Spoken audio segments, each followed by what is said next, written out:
Welcome back to Forbidden Knowledge News. I'm your host, Chris Matthew. I want to welcome back to the show Keith Hunter. Keith decodes ancient mythological stories to reveal the advanced scientific and spiritual knowledge behind them, as well as the placement and function of megalithic monuments, the secret physics underlying nuclear weapons, planetary alignments and earthquakes, and ancient calendar systems which target transition points separating world age cycles. Keith, welcome back. How you doing today? It's good to be here. Not too bad. Very good. And we've got a lot to talk about again. Last presentation was fascinating. You showed us how planetary alignments can affect major cataclysms and even major events. Go ahead and tell us a brief overview about what you're going to be talking about today, and then just go ahead and jump into it. Right. Today is going to be a follow-up presentation to the last one. In the last one, what I showed you were that there appear to have been, in the past, certain very specific conjunction patterns, especially like four-body planetary alignments tied into certain special directions in the sky, like the Pleiades star group targeting that, and that they appeared to have been tied into geophysical disruption, either major regional or global. And these are tied into some of the stories which are some of the most important, especially like biblical stories like Noah's flood, the Exodus alignment, the destruction of Sennacherib's army, or even crucifixion date.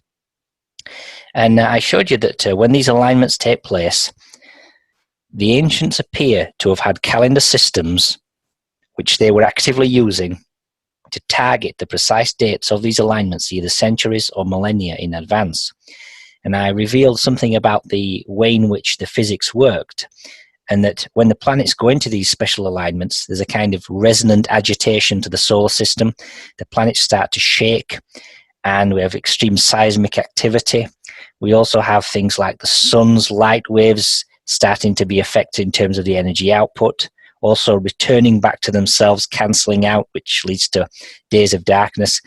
And also that the planets in these alignments, most notably Venus and Mercury, can develop cometary properties, develop cometary tails which can extend out into space, and the Earth may even go through them and get caught up in either a subtle debris field and also hit by major fragments of material blasted off from the comets. So I looked at those kinds of physics aspects to it.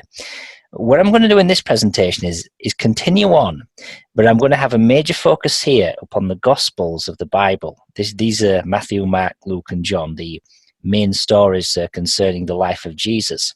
Because what Jesus does in his time is he actually encodes in his own life story certain special calendar adjustments. And this is why when you look at the parables, for example, we've got like, he's feeding 4,000 people, he's feeding 5,000 people, he's treating somebody who's ill, or a young girl, she's been ill for 12 years, she's about to die. There's another woman, she's been ill for 12 years as well, things like that. Or the stories about, weights of measures, like, in terms of numbers like 190 and 30, gallons of, in terms of the jars at the wedding of Cana when he turns water to wine. There's 6 jars and they can either hold 20 or 30 gallons. You've got all these stories with all these numbers thrown in. And what these numbers actually do is they basically target certain critical dates in history during the life of Jesus himself, okay? They target these certain special dates, and these are the starting point dates when you set in motion calendars, either based upon a 360-day ideal year, or one of the most important that Jesus talks about is a cycle of 3,200 days. And so when you set these in motion, you target future dates of disaster, dates which some of them have already happened. Some of them happened in the 6th century AD, about 600 years or so after Jesus was born, or 500 years or so. Others happened in the late Middle Ages, around about the 14th century. Jesus also appears to have targeted even an event in the 16th century. And then there are some future days of disaster that appear to be encoded. And I'm going to get into some of those, because a lot of people wonder whether we are living in the so-called end times, as they put it. Well, what does that mean, really? Well, to me, it means that if we were living in the end times, that would imply that within our lifetime, within the lifespan of, say, a human being, say, I don't know, 70 years or whatever as an average, it would mean that within this kind of time frame, we could suffer one of these very significant planetary alignments, which could cause a lot of global devastation. That's what it means to me. And far from what you might have read in a lot of places where people talk about these events occurring every several thousand years, this is not true. They actually occur just every few hundred years, okay? So I'm going to start talking about the last time that we had one, and we do appear to be kind of due for one in terms of a law of averages, if you want to put it that way. If we didn't get a significant disaster within the next 100 years, I personally would be very surprised. But we could get one in the next 50 years for all I know, you know.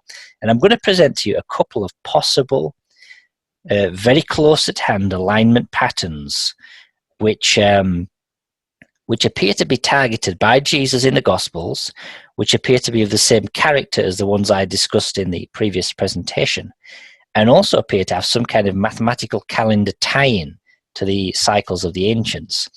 In addition to this, though, I'm going to end by looking at the prophecies that appear to be associated with some of these cycles Jesus talks about, which are not geophysical in nature, but geopolitical, okay?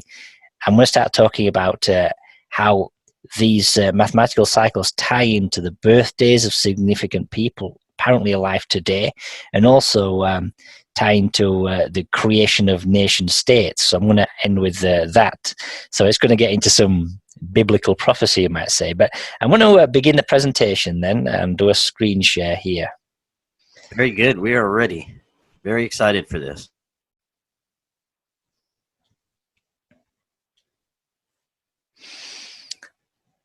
So can you see on screen then we have a slide here then of two alignments that I showed you. 23rd of March, 687 BC. Yep. One of them is the 23rd of March, as you say, 687 BC. And that one is an alignment of Jupiter, Sun, Ceres, Jupiter, Venus, Mars. And that's associated, as I showed previously, with the destruction of the army of Sennacherib, a real geophysical event. The other one is Crucifixion Day, 3rd of April, 33 AD. And this is associated again with other exotic phenomena like seismic activity, like the sun going dark, all reported on the day. And you can see that the patterns here, they're the same kinds of alignments, it's just that the order of the bodies involved is reversed.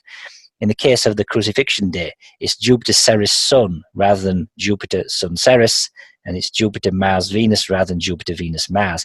But you get the same kinds of patterns.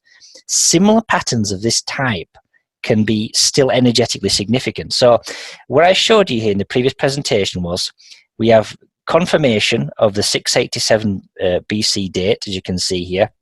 This is from Velikovsky's work in Worlds in Collision. He looked at Chinese records, you know, and he found that Chinese records recorded this precise date, Sin Mao, 23rd of March, 687 BC, and they were talking about all these disasters, you know, in the heavens, the planet shaking, appearing to go out of orbit, and also what appeared to be a significant sized star falling from the sky, that kind of thing. So we have the actual secular records of this one. We then have the testimony from people who were right there at Crucifixion Day. In this case, the account here of the great darkness and earthquake at the Saviour's Passion. Again, end of age alignment. So these are two here that I've just discussed. Now what you'll find then is the stories of Jesus, the Gospels, Matthew, Mark, Luke and John, they are very much anchored on one of the most important days associated with Jesus, closely tied into the Crucifixion Day. and that is Resurrection Day. And this is like the main anchor point from which we can solve a lot of the parables. And so I'm going to get into the Gospels then, okay? And I'm going to get into some hardcore controversy here.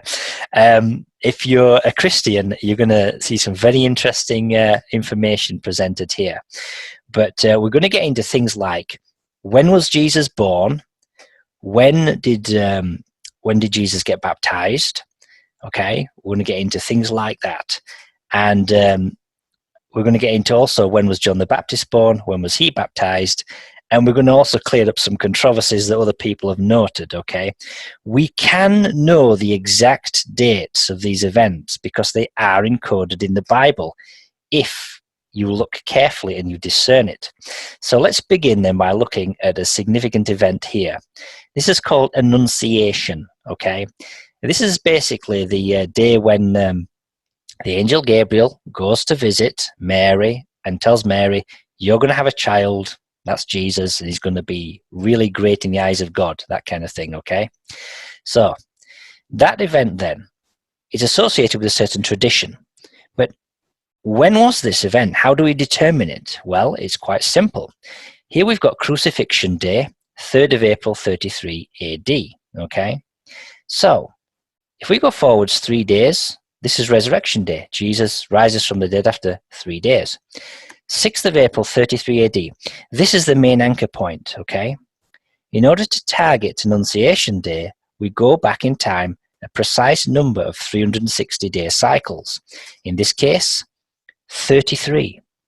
33 of these ideal years, 360 days, 11,880 days. If we go back, we get to the 26th of September, 1 BC. This is Annunciation Day, okay? Now, this presents the first controversy because let's have a look. If we have this as the first controversy day, then it's against a certain Christian tradition.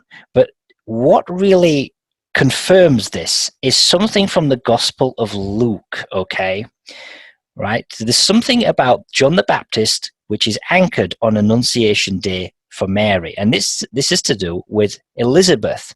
Elizabeth is a relative of Mary, as depicted in the Gospel of Luke.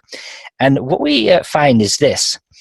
When the angel Gabriel goes to visit Mary to say, you're going to have a child, Jesus, the angel Gabriel says, I've been to see your relative Elizabeth already, and I've told her she's going to have a child, which is John the Baptist.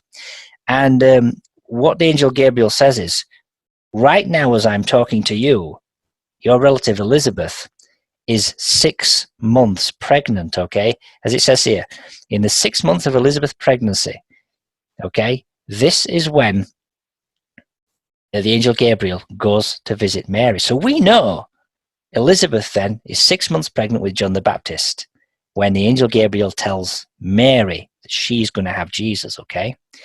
So here we are then. If this is the Annunciation Day, and this is the 26th of September, okay? You can't see screen there. Did I way to move this box? Oh, I can move it here, sorry. Yeah. 1st of BC, yeah. 26th September, 1 BC. So this is Annunciation Day, okay? With regards to Mary. So, the angel Gabriel at this moment in time says that John the Baptist is 6 months pregnant. These are ideal months of 30 days. So if we go back 180 days, that's 6 months. 30 times 6 is 180 days. We'll get to his conception day. But if we want to know when is John the Baptist born, we go forwards 3 months from this date, which is exactly 90 days. And if we do that, we get this. The 25th of December, 1 BC. This is the birthday of John the Baptist. Now I know what you're thinking. 25th of December? That's like Christmas, isn't it? That's like when Jesus was born. No, it's actually when John the Baptist was born. Jesus was not born on the 25th of December. John the Baptist was. Now that's the first point of controversy. Now, here's the thing though. From this day, we can go back 270 days. We get to conception day of John the Baptist, because it's 9 months of pregnancy. Okay? The clever author of the Gospel of Luke does not want us to go back 270 days, though, from this day right here. What they want us to do is to go back 270 days with a slight adjustment. And this is from Luke 1. It states here, when Elizabeth has just had her baby, okay, John the Baptist, on the 8th day they came to circumcise the child. Okay? And then they ended up calling him John. What the author of the Gospel of Luke wants us to do is to go back 270 days from circumcision day. So we have to go forwards 8 days, then go back 270 days. And if we do that, we arrive here, firstly, plus 8 days forwards, January, 2nd of January 1 AD, okay, it's just been born, 25th of December, 8 days forwards, there's when he's circumcised, and then we go back 270 days. And then we get to the 7th of April 1 BC under the Julian calendar. Now, for those people who know their Christian traditions, immediately you'll have said, 7th of April, I know what that date's about. What is that date about? Here's the controversy. Annunciation again. Now, when we think of Annunciation, we tend to think of Mary being visited by the angel Gabriel, okay? And she's told she's going to have Jesus. But the angel Gabriel also visits Elizabeth to say she's going to have John the Baptist, okay?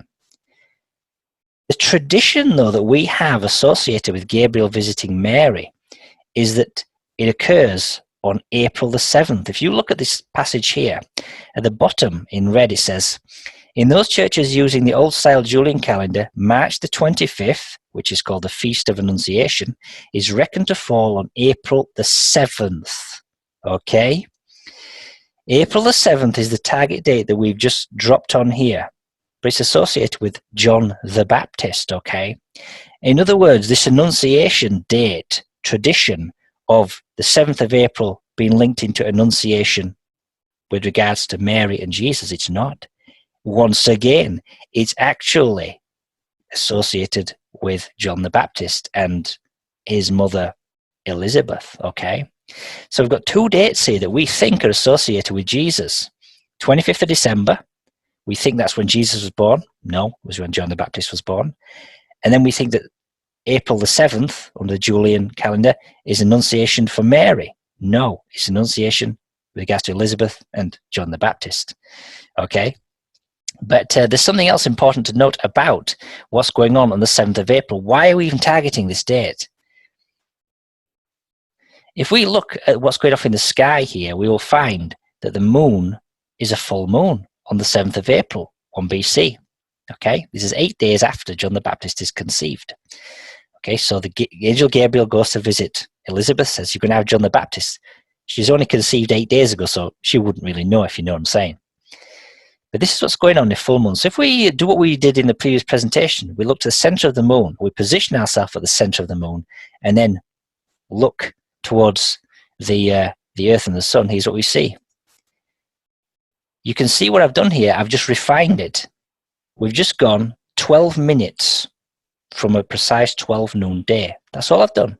And this gives us the optimum alignment, because we're at the center of the moon, there's the Earth, there's the Sun, and there's going to be a 90-degree angle here connecting them. So this is the optimum full moon. And you can see we've got the Lamb of God, Aries constellation, as I noted in the previous presentation. And at this moment in time, when we have the optimum full moon, we've got one of these special equidistant relations between the angular separation of the center of the Earth to two key stars in the Aries constellation. And these essentially sweep out, you know, with significance to the body of the Lamb of God, okay? With the body of the Lamb of God. If we just look here, this is crucifixion associated with Jesus when we've got the full moon optimum here, which is also a lunar eclipse. We have got an equidistant relationship to the two stars associated with the head of the Lamb. So this is how John the Baptist and Jesus differ, okay? Very interesting. But let's go back here then.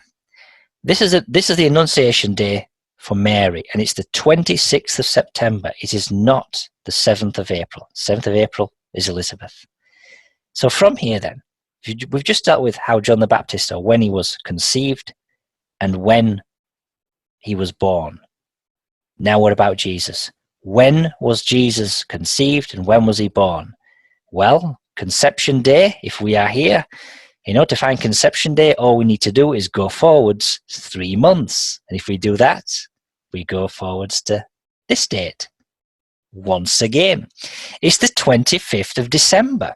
You see, the very day that John the Baptist is born is the very day that Jesus is conceived.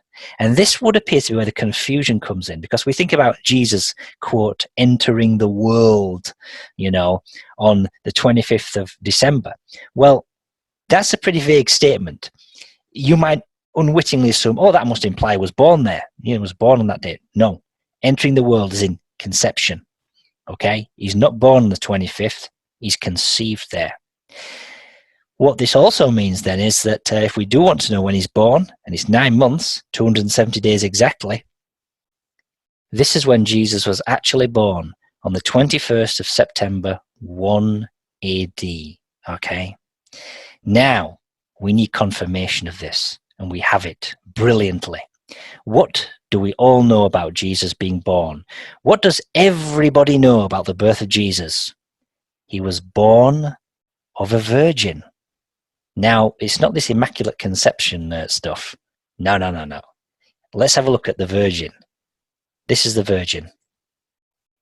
Virgo, the constellation Virgo, the virgin, aka the maiden. And here you can see the nice artistic depiction of the maiden. And what you have here are all the stars of the constellation, okay? Now I want to draw your attention to the most important star of all of them, which is Spreaker, this one here, Alpha Virginis, the prime or first star of the entire constellation. It's the brightest star in Virgo, okay? Brightest star, the most significant in the entire constellation. So, let's have a look. If we are here, okay, 21st of September, and this is when Jesus is born, we might want to notice something else here. It turns out we have a full moon right on this day, So we might want to do what we did before.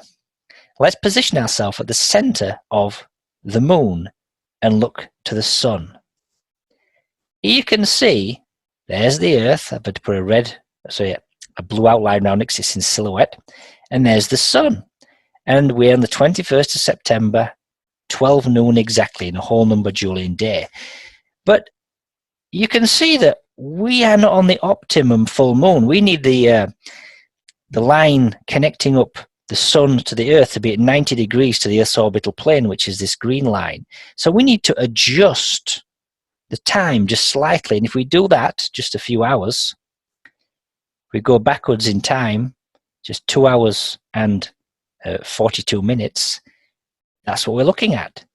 The optimum alignment from the center of the moon to the Earth to the sun, when you've got a 90-degree line, 90 degrees separating the line connecting two bodies to the ecliptic, it pierces perfectly through Spreaker, the brightest star of the Virgo constellation.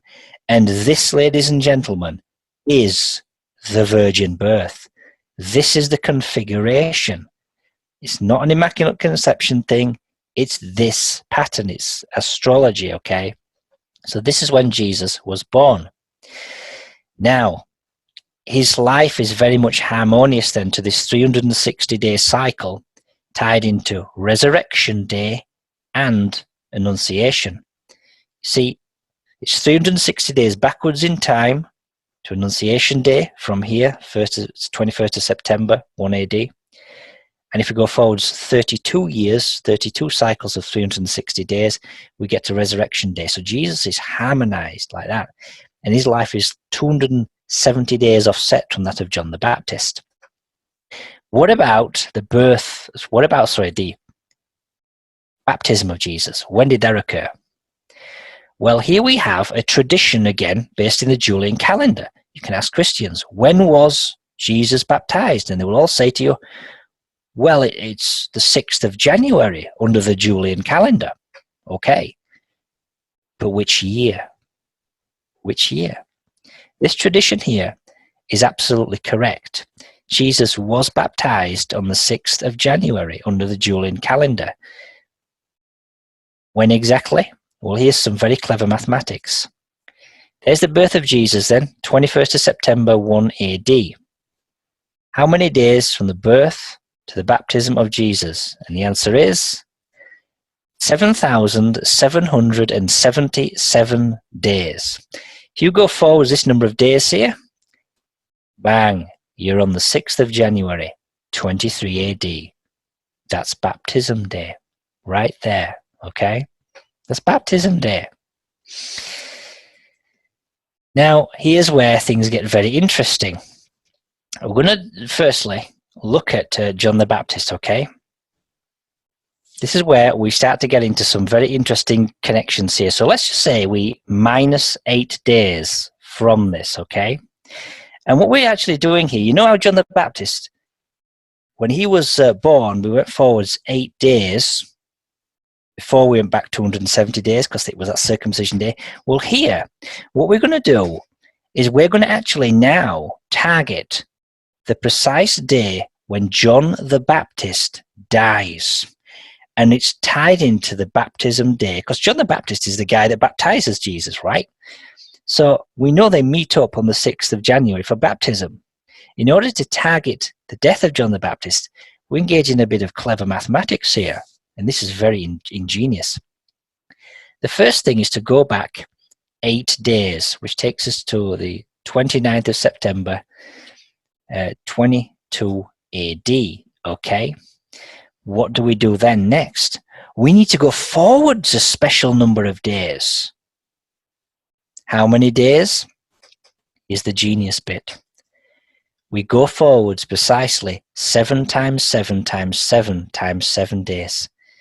This is why there's 4 sevens in terms of birth of Jesus to baptism. You've got 4 sevens as a numeric value, 7,777 days. But when you're calculating the day when John the Baptist died, okay, what do? You first do that correction for the circumcision, 8 days. It's like you take it back. You've already added it on previously, you now take it back.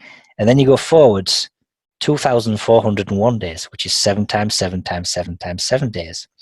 And if you do that, you end up on this day here, the 26th of July, which is 29 AD, the death of John the Baptist. Okay? Okay. Now, same thing applies here. This is the lifespan of the John the Baptist then. If that's when he died, here's the interesting bit. How old was he? Exactly 29 years old. Because if we go back 29 cycles of 360 days, bang, we get to the 25th of December, 1 BC. Okay? He died on exactly his 29th birthday. Now, again, what do we all know about John the Baptist? How did he die? He was beheaded. So if we look at his date of death, look down at the solar system, we're going to see something very interesting. Wouldn't you just know it? A very nice 4-body alignment. Very, very accurate. Jupiter, Earth, Venus, and Ceres. Now, if we position ourselves at the center of Jupiter and look all the way down the line, here's what we see. With a slight optimization, less than 24-hour shift, we get all the bodies aligned because we're the center of Jupiter, so we've got Ceres, Earth, and Venus all lined up at an optimum. This is less than 1 day's adjustment, okay? Less than 24 hours. And you can see how they cut through 2 stars, Zanaya and Zavijava. And what are those stars? They're the stars that cover the head of Virgo. Virgo the Virgin. This is the beheading of John the Baptist. Okay? it's talking about this particular configuration here of this alignment cutting through the head of Virgo, okay? Now, here's where things get very interesting. Targeting world age ending alignments from the time of Jesus. I've just shown you several dates here of interest, which are all determined from the Gospels of Jesus. Well, these dates, with further adjustments, just slight adjustments here and there, they allow us to target certain precise dates in the time of Jesus when you set in motion certain calendar cycles to target future end-of-age alignments, centuries or even millennia in advance. And I'm going to be dealing with some of these right now. So, they tend to be based mostly on a 3200-day cycle, which is encoded in the Bible, but it's a bit of a subtle proof, and I'm not going to go into it. You know, I'm just going to tell you that it's one of the most important, along with the 360-day cycle. So, let's have a look here then. We're back at the birth of Jesus. Okay? We know when he was born, 21st of September. He was baptized 7,777 days later, 6th of January. We get to the death of John the Baptist here by firstly subtracting 8 days from baptism day and then going forward this special number. 7 multiplied by itself 4 times, okay? 2,401 days. And this gets you to the death of John the Baptist, okay? Well, let's just have a look at something else here. If we're on at the death of John the Baptist then, we're now going to target an alignment which is associated with this Revelation 12 prophecy. This is in the book of Revelation, the Bible. This is the death of John the Baptist. If we're going to set in motion a calendar based upon 3,200 days to target the Revelation disaster, you need to make a subtle adjustment. And the answer is 770 days. That's our special adjustment that we count that takes us to the 4th of September 31 AD. And if we do that, we then start to count cycles of 3,200 days. And how many do we count? 150. 150 times 3,200 days takes us all the way 480,000 days into the future, landing on the 4th of November 1345 AD. Now, this is an alignment day that I discussed in the previous presentation. Okay, this was associated with massive death due to the Black Death. This is when we got caught up in a cometary stream. So let me just refresh your memory and look down the solar system. We will see the destructive configuration. It's this one here. The core part of it is the alignment of Mars, Venus, the Sun, and Mercury towards the galactic center, whilst simultaneously we have the Sun, the Earth, and the Pleiades star group aligned. But you'll also notice I've added in an additional alignment, Jupiter, Venus, and Ceres, which also appears present at the same time. So this is when we had a great deal of destruction strike the Earth here. And we'll look at the alignments from down the line. This is from the center of the Sun. There's the Earth and the Pleiades aligned, and you can see Mars and Venus very close by.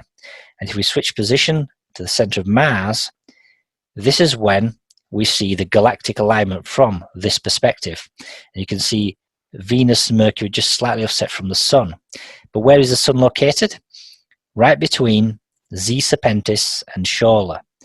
Now, it's a Serpens Cauda constellation. Serpens Cauda is serpent's tail. And Scorpius, the sting of the scorpion, right, the actual star that is the sting is Shola, and Scorpius is the scorpion.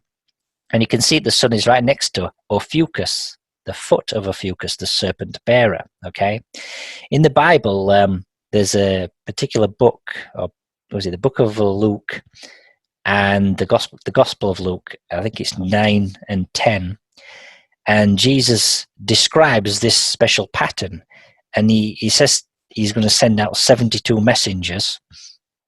To tell people he's coming to town and get ready, the kingdom of heaven is near. And he says to these 72 messengers, I give you the authority and the power to tread on scorpions and serpents. Nothing will hurt you. Your names are written in heaven. That's what he says exactly. And he's talking about Venus-Mars conjunctions, because there are 72 Venus-Mars conjunctions which return you to the same point in the sky, okay? So this is why there's 72 messengers. And he's talking about how the alignment takes place right here next to the foot of Ophiuchus, treading on the sting of the scorpion, below the ecliptic, and the serpent's tail above it. So this is one of the destructive alignments that Jesus talks about, and he gets there from the death of John the Baptist with a special 770-day movement forwards. Then you start counting cycles of 3,200 days. Okay, if you count the precise number 150, you drop right on this date. This is an actual targeted forecast of this destructive alignment. And I showed you we have reports from the actual time itself. This is from the Cosmic Winter, Victor Clube and Bill Napier, 1990. We actually have records of people in 1345 literally saying they looked up in the sky, Cathay to Persia. Cathay is China, Persia is Iran, modern day names for them. There rained a vast rain of fire, falling in flakes like snow, and it burnt up mountains and plains, and whosoever, beheld this died within the space of half a day. It's a toxic atmosphere. The bubonic plague was a space-based pathogen brought to us because of the pollution of the atmosphere from the Earth being caught in a cometary stream. Okay, so this is one of the disasters that Jesus targets about 1,300 years from his own lifetime. Let's have a look at another. This is taken from a book that was actually produced in the mid-16th century called the Book of Miracles, okay? And it's basically somebody who's just compiling a list of all these interesting comets and things they've seen in the sky. And so we have a reference in this Book of Miracles from the mid-16th century. And it says, in 1300 AD, a terrible comet appeared in the sky. And in this year, on St. Andrew's Day, an earthquake shook the ground so that many buildings collapsed. Well, although it's not stated straight out there, we can actually date this very precisely. This was a disaster alignment. This was no ordinary comet. This would appear to have been a planet ignited to develop cometary properties, all on a specific day when a special alignment took place. And what is the day? St. Andrew's Day. Let's have a look. Wikipedia. We know St. Andrew's Day is the 30th of November. You can see it here and here. So if we know the year's 1300 and we know the calendar date is 30th of November, let's have a look in the solar system. Top-down view, and what do we get? A four-body alignment of Jupiter, Venus, Mercury, and Ceres. But there's more. Let's have a look down the line of the actual four-body alignment. From the viewpoint of Ceres, here it is. And look at this, our old buddy, the Pleiades star group, okay? Exodus alignment was a four-body alignment, dead on with the Pleiades group right here, okay? We had the destruction of the army of Sennacherib, also Pleiades alignment. Noah's flood, four-body alignment with the Pleiades. So right here, we just happen to have on the 30th of November, 1300 AD, St. Andrew's Day, the talk of a massive comet in the sky, and the ground shakes, earthquake activity. It's all tied into a resonant agitation of the solar system triggered by this four-body alignment in this dangerous part of the sky, aligned with the Pleiades. And the comet is undoubtedly Ceres itself, flaring up to develop cometary properties, okay? Let's have a look at this from the other side. This is from Jupiter. You can see we're near the pincers of the scorpion, okay? The 687 BC alignment is also encoded in Greek mythology of the death of Phaethon, the child of the sun.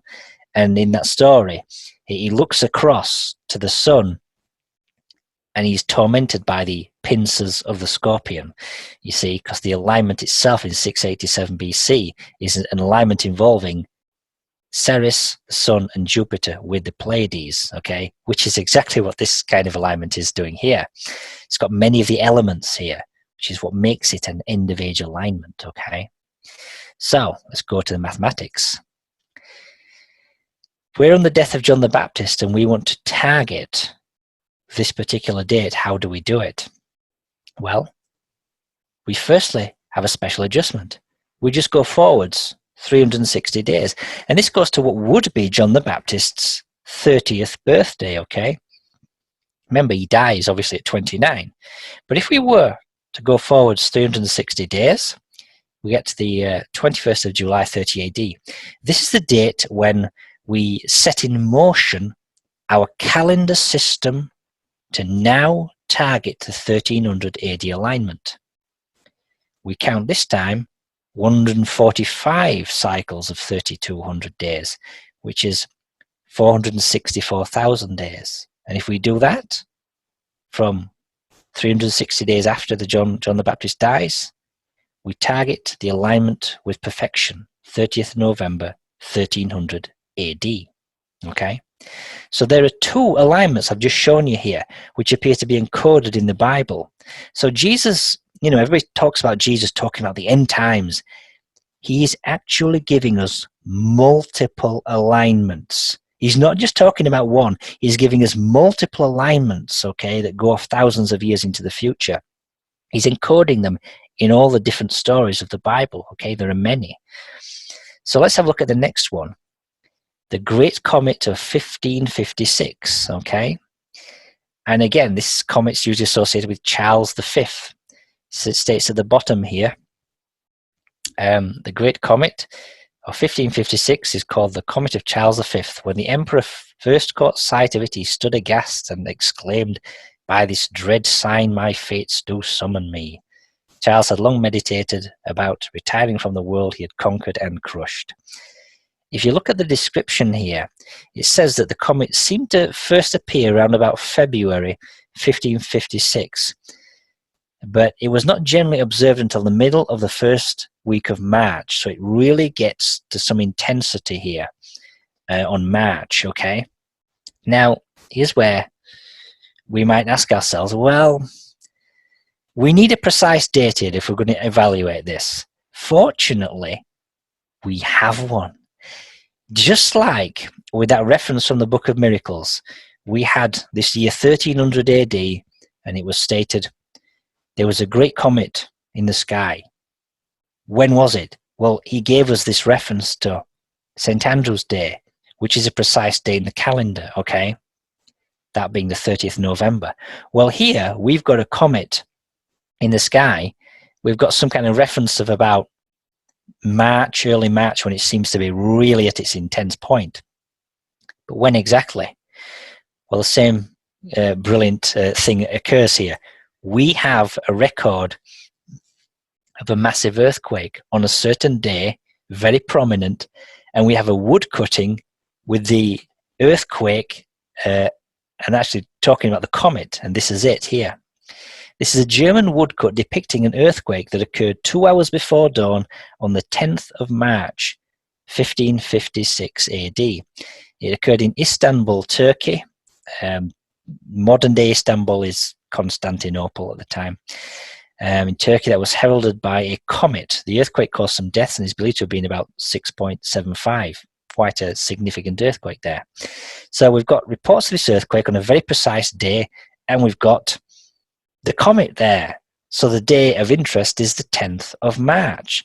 So let's have a look at the 10th of March. A top-down view reveals the following amazing pattern here. We've got Saturn, Ceres, and the Sun. We've got Ceres, Mars, that's Mercury there, and that's the Earth. And what you actually tend to have here is over the next 3 days, not just the 10th, but 10th, 11th, 12th, 13th, you have a series of Earth alignments all reaching slight optimums. But the 10th of March here is the most optimum with respect to Saturn, Ceres, and the Sun, and Ceres, Mars, and the Earth. Mercury, it just needs a couple, a day or two to get into an optimum with a 4-body alignment. So it's all just a bit subtle there. But this is the date we've got, the 10th of March, and would appear to be correct because this is the day of the earthquake. So we know the energy transfer was bang right there at its optimum on this day. So let's evaluate this day. And here's where more cleverness comes in. This again is just telling you what we had before, okay? how we got to the death of John the Baptist from the birth of Jesus. Remember, we went forward 7,777 days to get to baptism. We then subtracted 8 days, and then we went forwards 2,401 days. Well, if we just get rid of that last step there, and we are just right here, 8 days backwards from baptism day, this is the day when you set in motion the calendar system to target the 1556 comet. Again, you use a 3,200-day cycle. You count precisely, very elegantly, 175 cycles of 3,200 days, which is exactly 560,000 days. So if we're on the 29th of December, 22 AD, and we go forwards 560,000 days, what day do we drop on with absolute perfection? The 10th of March, 1556, the precise day of the earthquake, okay? So you can see how high precision stuff this is. Jesus is basically using this constructed life story of his, he's like, the real Jesus is not a public figure. He's a private man that's the mastermind behind the stories. He's created a kind of a fake construct of a public life with all these numbers in these stories to encode his prophecies, okay, about future disasters. So this is what he's done here then. He's basically using all these days associated with his own life with little adjustments here and there to target dates in his own life when we have these future alignments, okay? So I've just dealt with a few here. There's a lot more I could show you, but I'm just dealing with some of the more prominent ones, okay? But what I'm going to do now is get to the really interesting stuff. Near-term future alignments, okay? Now, I've just shown you, okay, some alignments that have already occurred.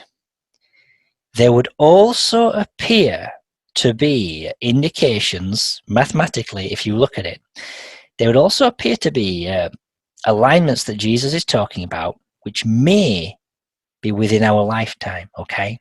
So I've had a very careful look of all the planetary alignments going off at least 50 years into the future, and I've evaluated them to see if there are any really good contenders for being potential end-of-age alignments in our lifetime, which could result in an alignment pattern giving us geophysical disruption, okay?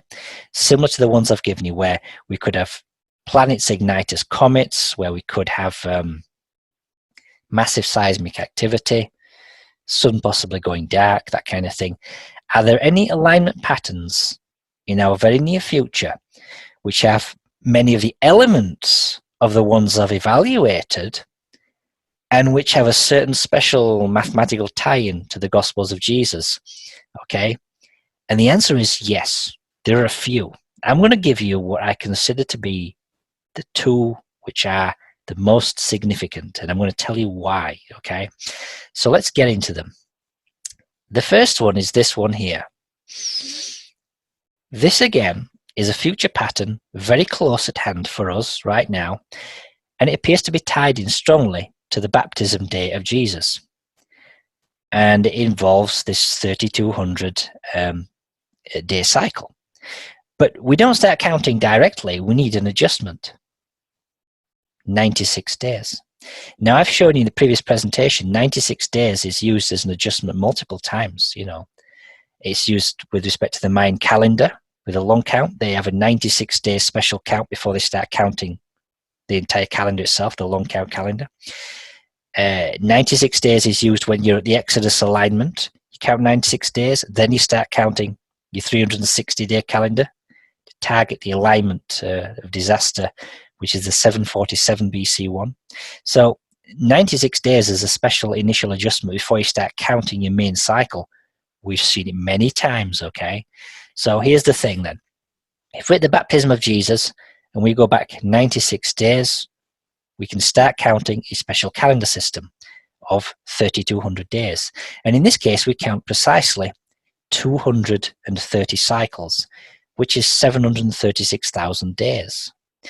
And if we go forwards in time then, precisely this number of days, from 2nd of October, we hit upon this date right here, the 5th of November 2037 AD. So this is only about 18 years into the future, okay? It's only 18 years. So let's have a look. What's going on in the solar system on this day? A top-down view reveals the following. We have two alignments occurring. One is a four-body alignment, Ceres, Mercury, Earth, and Mars here. And we also have Jupiter, Sun, and Mercury. And this is a very optimal four-body alignment here, very, very accurate. But there's something else.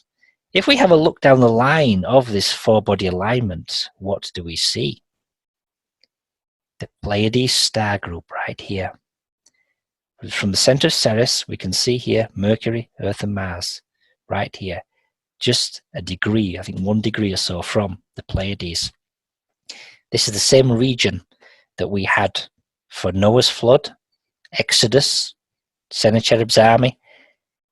You know, we're talking about major alignments occurring lined up with the Pleiades star group. So this one is a very accurate one here.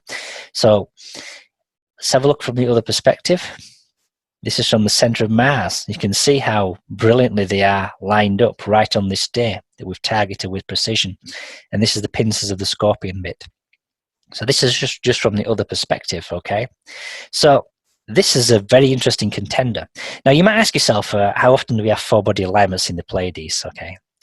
The answer, if you have a look at it, it all depends on how accurate you are. If you're looking for very accurate ones, you might have to wait several decades, sometimes close to 100 years maybe.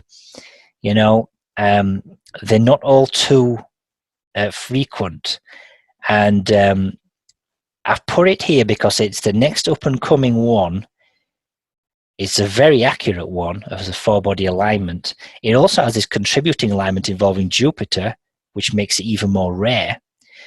And it also it has this very elegant mathematical calendar tie-in to the baptism of Jesus. So overall, it's an interesting contender, a possibility that we could have a geophysical event occur on this day. It's definitely a possibility, but it is ultimately quite speculative, okay? Now let's have a look at the next one. This one is actually a drop-off, not directly from the parables of Jesus as such. Although Jesus targets, as I showed you, he targets this alignment himself directly. We can use this alignment of the 4th of November, 1345, as the target point for setting in motion. You know, it's the anchor point for setting in motion another calendar system. Again, one based upon 3,200 days. Now, we need an adjustment. 216 days. 216 is 6 times 6 times 6. And if you go backwards 216 days, and then you set in motion a 3,200 day calendar system, and you count 80 cycles, very nice number, you count precisely 256,000 days. So if you go forwards into the future then, we drop on this date here. This is the 6th of March, 2046 AD. And we also have a special alignment occurring right on this date here. This is it. It's a two separated alignments occurring at the same time. Jupiter, Sun, Mercury, and Ceres, and Jupiter, Venus, and Mars. Okay? And let's have a look down the line. You can see Virgo. From the center of Jupiter, Venus and Mars are aligned closely with the head star. I believe it's Zavi Java, if I got that right. That's the head star of Virgo. And here you can see Ceres and Mercury aligned nicely. Again, Ceres, dwarf planet, well above the ecliptic. It's not along the same plane as the other planets, so it's a longitudinal alignment as such, yes. That's why it looks very good from a top-down view, but that's why it's well above everything else. So this is the alignment from this viewpoint here then. So let's have a comparison, just to show you. The 6th of March, 2046 alignment I've just shown you right there is this one. And this is the destructive alignment of the 23rd of March, 687 BC. And what do you notice? Many of the elements are right there. It's Jupiter, Venus, Mars, Jupiter, Venus, Mars, and it's Jupiter, Sun, Ceres, and it's Jupiter, Sun, Ceres. This one includes Mercury also in 2046, which is kind of interesting because you know how I told you that the 687 BC alignment is also very close to Crucifixion Day. There's a little comparison here. If we switch to Crucifixion Day, on Crucifixion Day we have Jupiter, the Sun, and Mercury as well. Mercury is a part of the alignment with Ceres, okay? And here it's Jupiter, Sun, and there's Mercury, part of the alignment with Ceres here, the other side of the Sun also, rather than this side of it, you know, like here. But again, it's very interesting. So here that you've got another conjunction pattern, which is a match in many of its elements to destructive patterns that we've had previously. And it has a very elegant calendar tie-in to the 1345 alignment. So it's very interesting. But let's just change tack here a bit, completely. From alignments which are geophysical in nature to destruction, let's have a look at something that's geopolitical. Feeding the 4,000, okay? Now, this is a very interesting story. I think people are more familiar with feeding the 5,000 than the 4,000, but feeding the 4,000 is another great story. The 4,000 people who are fed represent 4,000 days. I'll just say that straight out, okay? It's a calendar adjustment.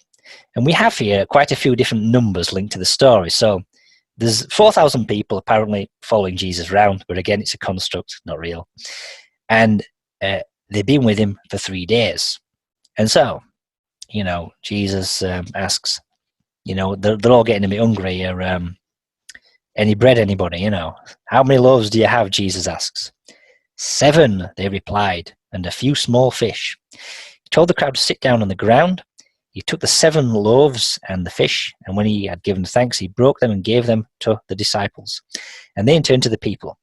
They all ate and were satisfied. Afterward, his disciples picked up 7 full baskets of broken pieces that were left over. The number of those who ate was 4,000, okay? So, 4,000 people have been with Jesus for 3 days, okay? And he's got 7 loaves of bread and feeds everybody once he's broken them up.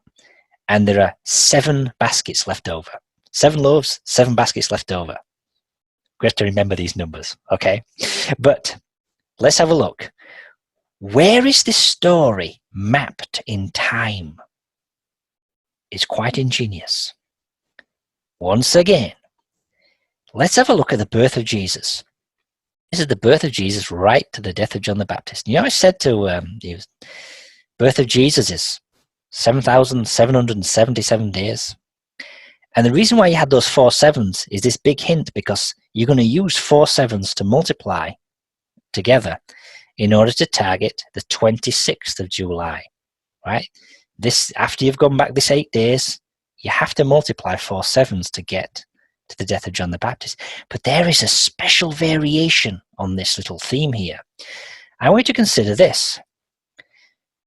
We know a lot of these corrections that we employ are multiples of 6. So I've shown you 216 days, which is 6 times 6 times 6.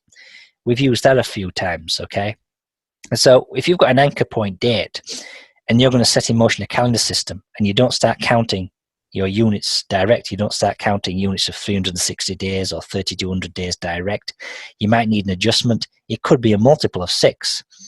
In this case then, it turns out that if you multiply 6 by itself 5 times, you get to 7,776. And this is 1 day less than 7,777, obviously.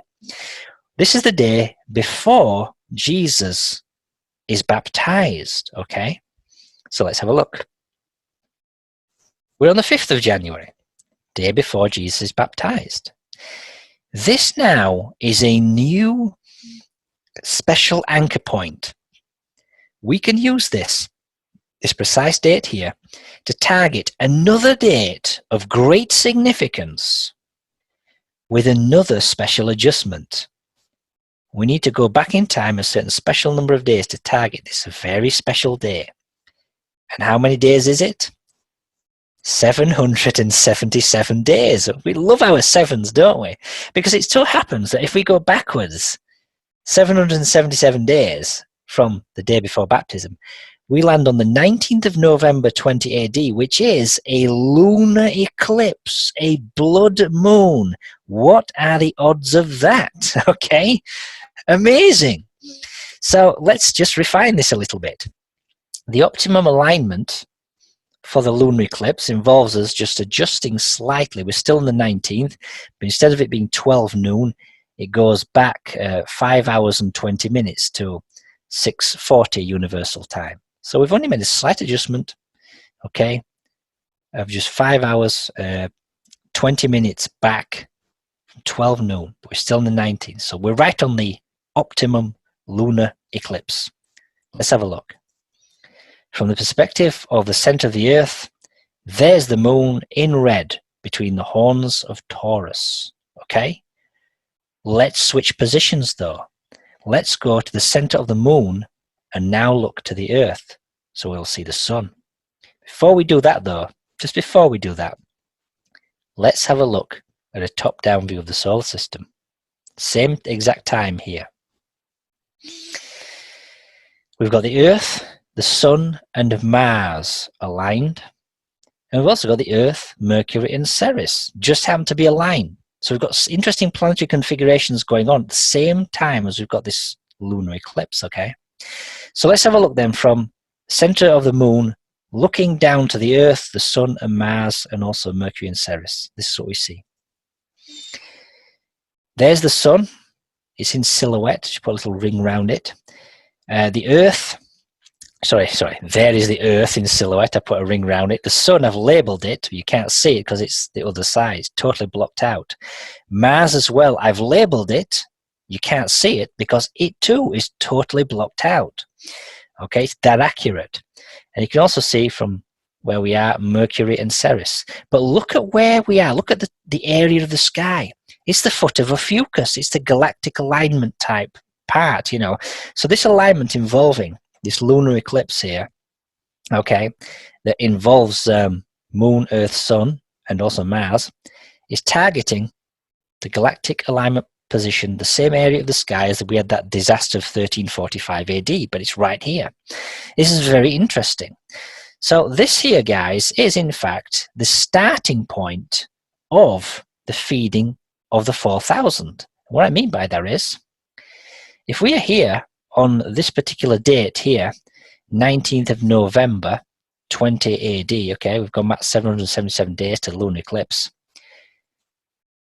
If we go forwards in time, precisely, if we start counting units of 3200 days, okay, we start counting units of 3200 days, this special calendar cycle unit, and we count precisely 220 such units, we go forwards into the future precisely 704,000 days. A very nice number if you just look at that sequence.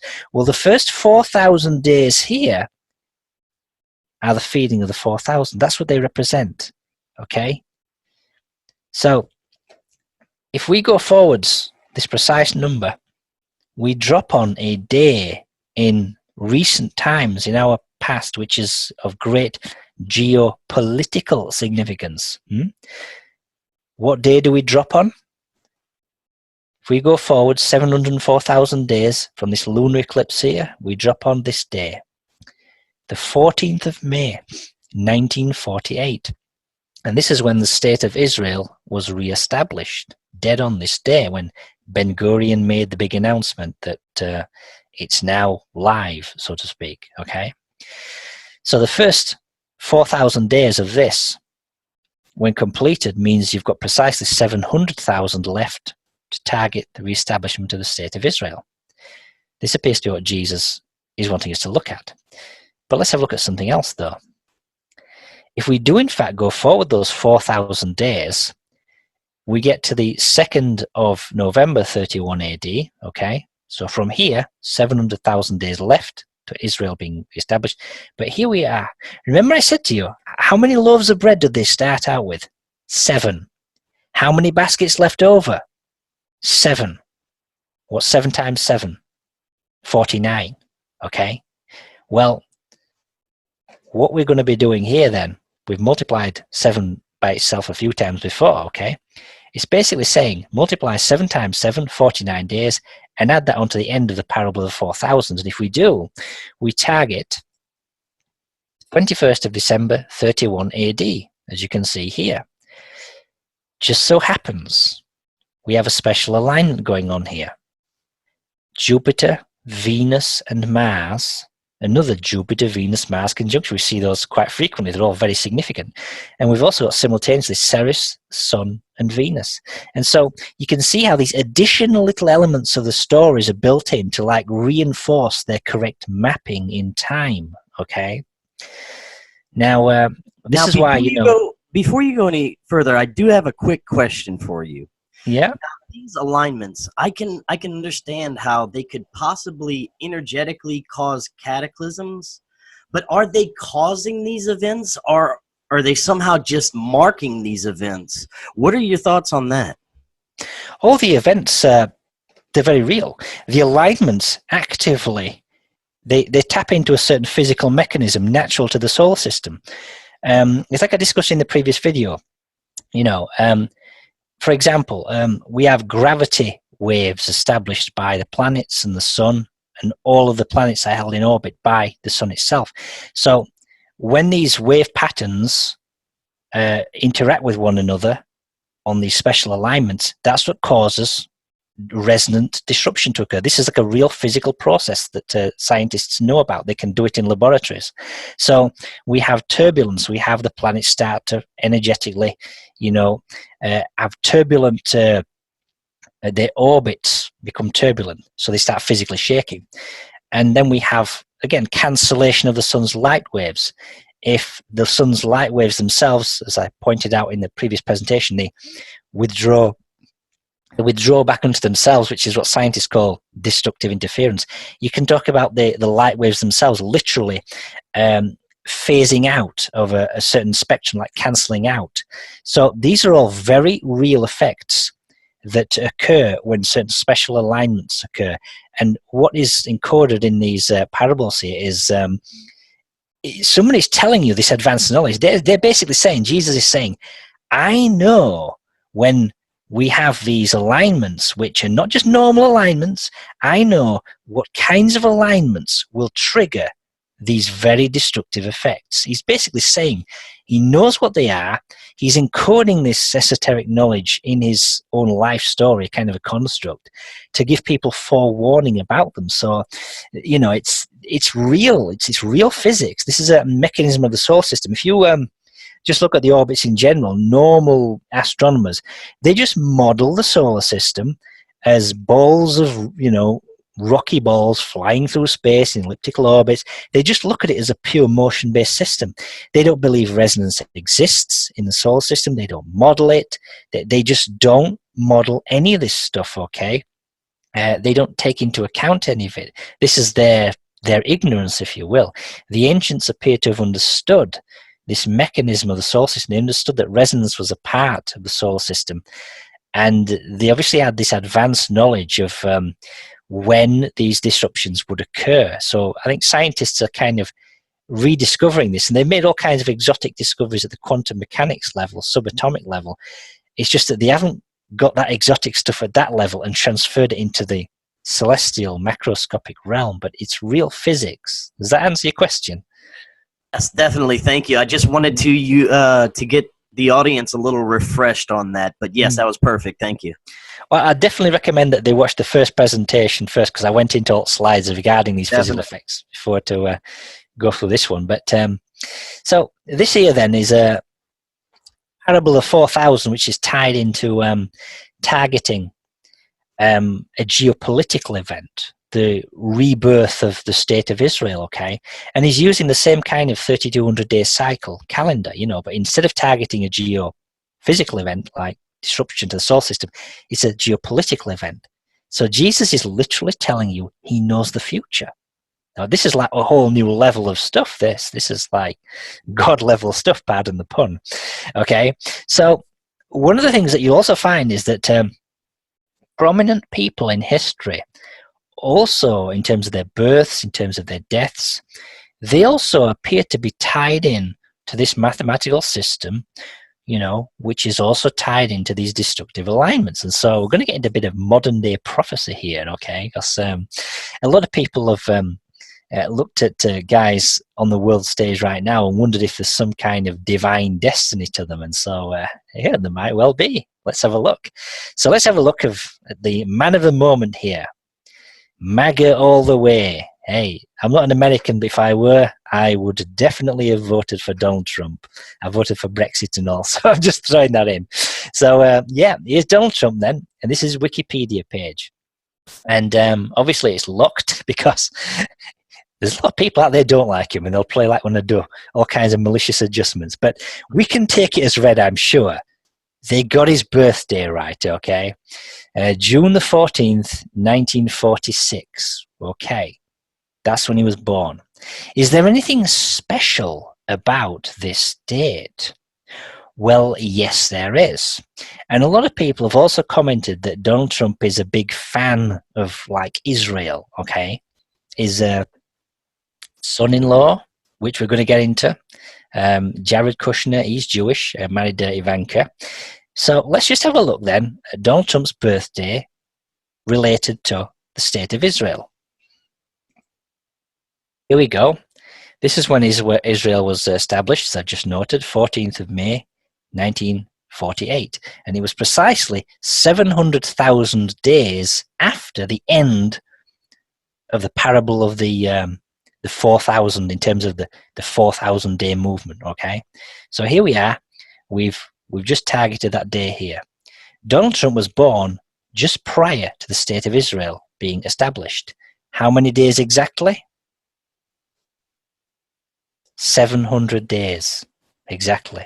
If you go backwards, from 14th of May, 1948, you drop on the 14th of June, 1946, okay? Precisely 700 days. But it gets better. What's going on in the solar system when Donald Trump is born? And the answer? A lunar eclipse. Right on his birthday. Incredible. There it is, right there. Okay, still the 14th of June, and I've just refined it. We've gone forwards 5 hours to 1900 hours. But look again, look very closely, people. Where is the eclipse? Look at the area of the sky. From the center of the earth where we are, the sun is behind us, there's the moon, and it's right next to the foot of a fucus, right next to, you know, the foot, which is in between here, if we look downwards, sting of the scorpion, and also the serpent's tail. That's that same area. Remember when we targeted the blood moon lunar eclipse, which was 777 days backwards from the day before Jesus is baptized? And I said to you, it's the same area of the sky. Well, right here, we've got something similar. Let me just show you for comparison. This is going back to that 19th of November 20 AD date. This is the lunar eclipse, but we're at the center of the moon. So we see the silhouette of the sun here next to the foot of a fucus, okay? There's the alignment. This Donald Trump's birthday, foot of a fucus, we're at the center of the earth here, so we see the blood moon. They're aligned to the same part of the sky, but they've just switched the order of the earth and the moon. But a lunar eclipse is on both days. Very fascinating stuff, okay? Very fascinating stuff. Let's have a look at something else then. So here then, remember I said to you when we finished that parable of the 4,000, we went forward to 4,000 days, and then we had 700,000 exactly left to target the state of Israel being reestablished here. I said to you, but if we just went that 4,000 and we did the 7 times 7, 7 loaves of bread, 7 baskets, I said to you we had a very special alignment occurring 49 days after that 4,000. Well, there's nothing really happening special in the sky here when the State of Israel is established, 14th of May 1948. But if we go forwards 49 days after this, we do get something very special. 2nd of July 1948. Let's have a look at a top-down view of the solar system. Look at this. 2 alignments simultaneously occurring. One is a 4-body alignment, Ceres, Mercury, Venus, and Earth. And the other one is Ceres, Sun, Jupiter. We've seen that before. This is an amazing alignment. And let's have a look at what area of the sky it's targeting if we look down the line. From the center of Ceres, there is the Sun and Jupiter alignment. And what's this here? The foot of a Fucus. It's another galactic alignment. So this is a very special day here, 49 days after the State of Israel established. And this is how accurate the alignment is from the other 3 planets aligned with Ceres. So this is very interesting. But there's something more as well. Again, we've got the exact same date. I've just refined it slightly, because if you just refine it, we're still on the 2nd of July. If we go forwards, we just actually go to 5 hours 56 minutes 48 seconds, then from the perspective of the center of the Earth, when we make this angular separation at 90 degrees exactly between the Sun and the Moon, we've got one of these special equidistant relations between the angular separation from the center of the Moon to key stars of Aries, which is the Lamb of God as well. So this is also occurring 49 days after the State of Israel is re-established. So you've got this going off as well. So it's an amazing connection here. It definitely confirms the correct mapping in time of the parable of the feeding of the 4,000, and for me absolutely confirms that Jesus again knew that Israel would be re-established precisely on 14th of May 1948. Just like he knew, as I covered in the previous presentation, that the Second Temple would be destroyed in 70 AD, and he had the precise date for that nailed as well. So let's just go a bit further. Here then, we are on this 49 days after the State of Israel, that special alignment I've just shown you. After that, if we consider this an adjustment, we can also go forward, we can set in motion a 360-day calendar, and if we do that, we drop on the 10th of January 1981. I believe this is 20 days from when Reagan had the assassination attempt. But that's not the target thing I'm looking at here. This date here is very, very interesting. 10th of January 1981, because it's somebody's birthday. Somebody who knows Donald Trump personally. Before we get into that though, let's just have a look at the solar system, top-down view on this very day. Look at this. We have Saturn, Jupiter, Earth, Jupiter, Venus, Mars, Ceres, Earth, and Sun. Very nice. Now, some of these actually reach optimum alignment on the 12th of January, okay, which I'm going to get into shortly. But the 10th is the mathematical precise date here we've got. Whose birthday is the 10th of January 1981? Well, it's this guy here, Jared Kushner.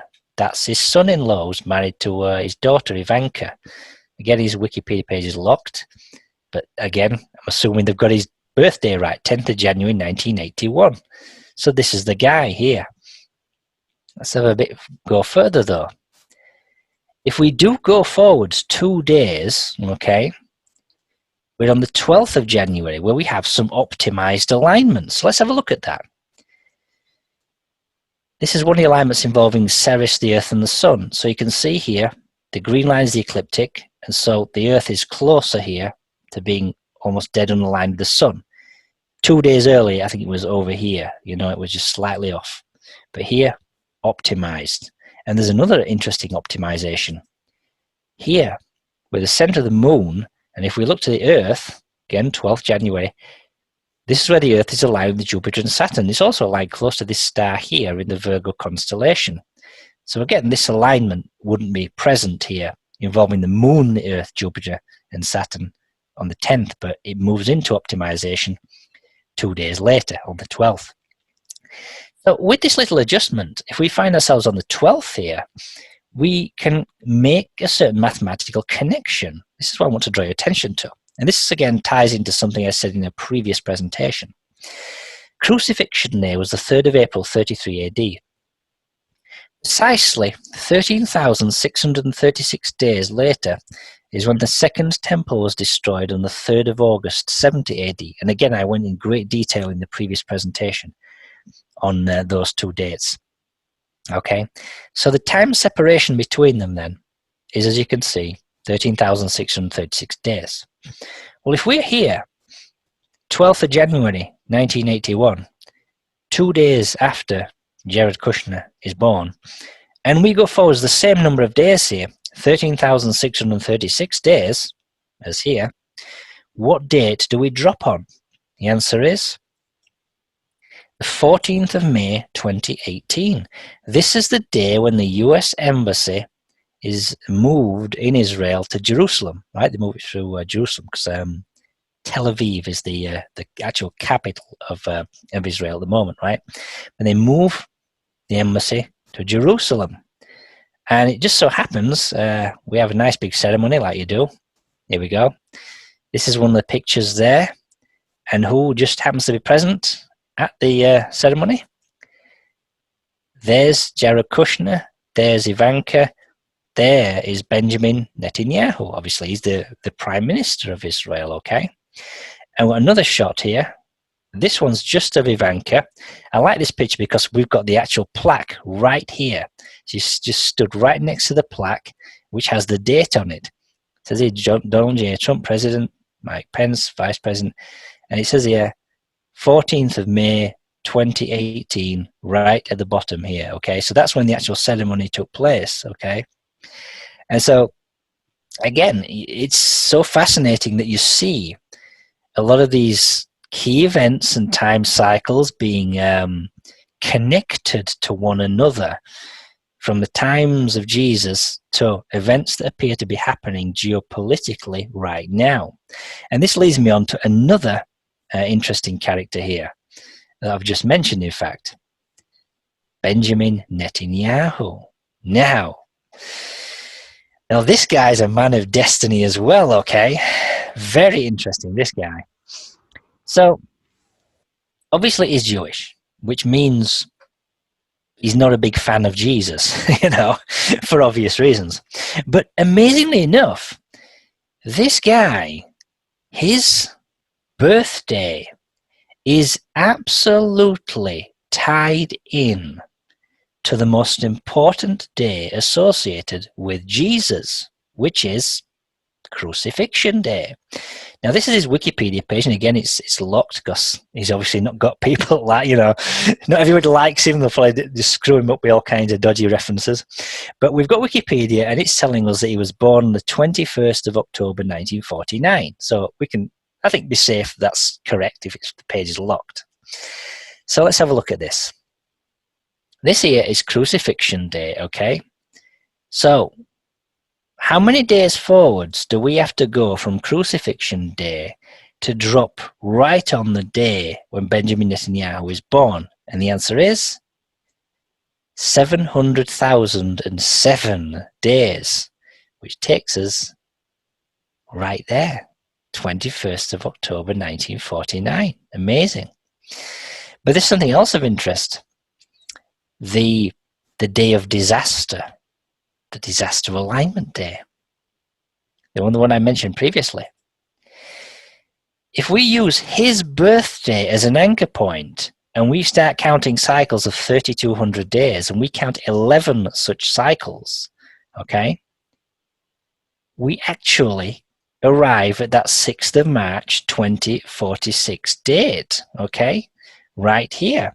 And just to show you again, this is the one here, 26th of March, sorry, 6th of March, 2046, this one here, that's the alignment, up and coming, 27 years into the future, and this is how it compares with the 687 alignment, a very close kind of match. And so it's one of those things that almost reinforces it. So I will just say this much,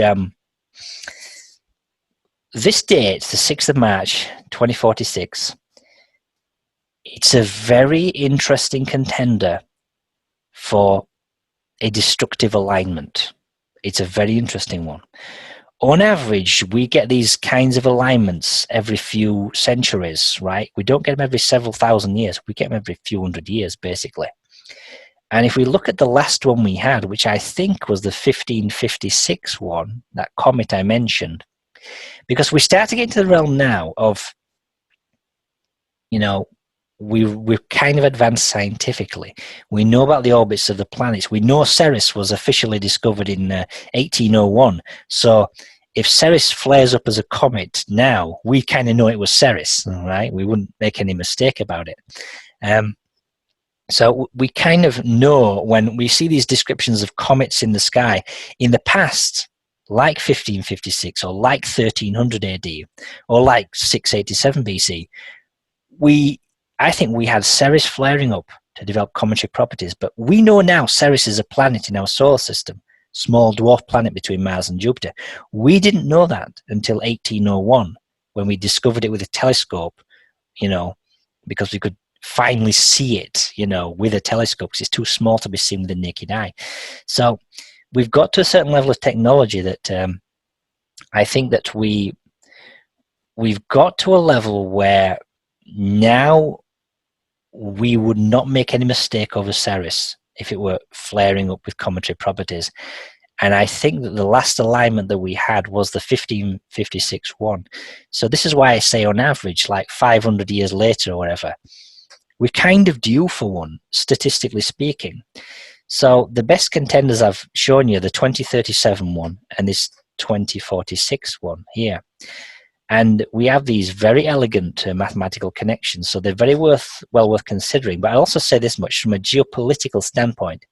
You keep hearing all this talk about a third temple being created. And I showed you that this pattern here in the mid-4th century BC was tied in to the second temple.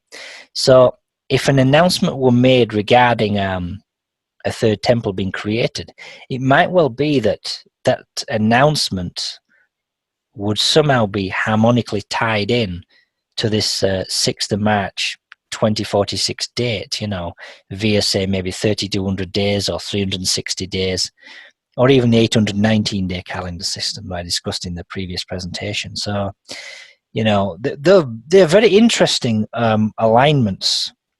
And so, as I said, if they are both speculative, the 2046 and the 2037, they're both speculative, but they're the two best ones to look at as potential contenders for global disaster.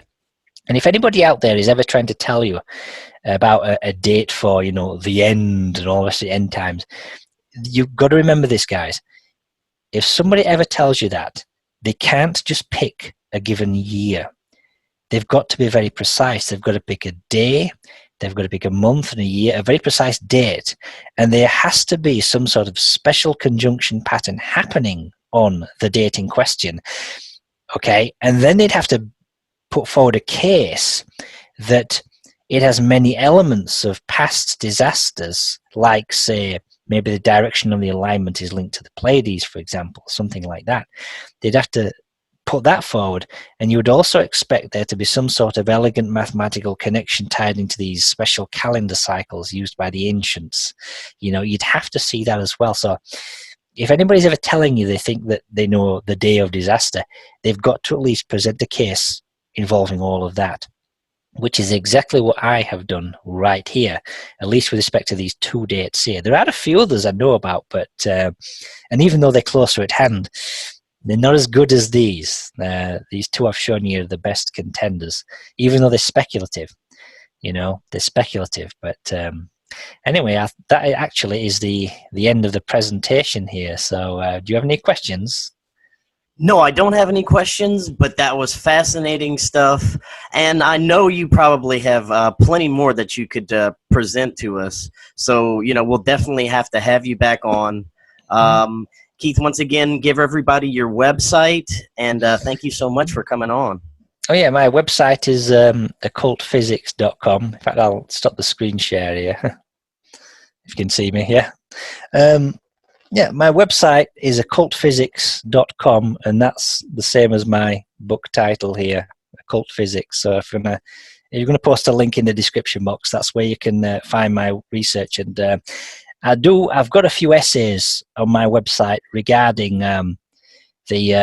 some of the alignment patterns of destruction as well. So people, if you're interested in looking at those articles, and also obviously buy my book, that'd help. I've got bills to pay.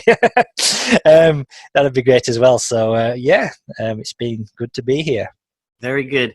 Keith, thank you so much for taking the time, and we will have you back on soon.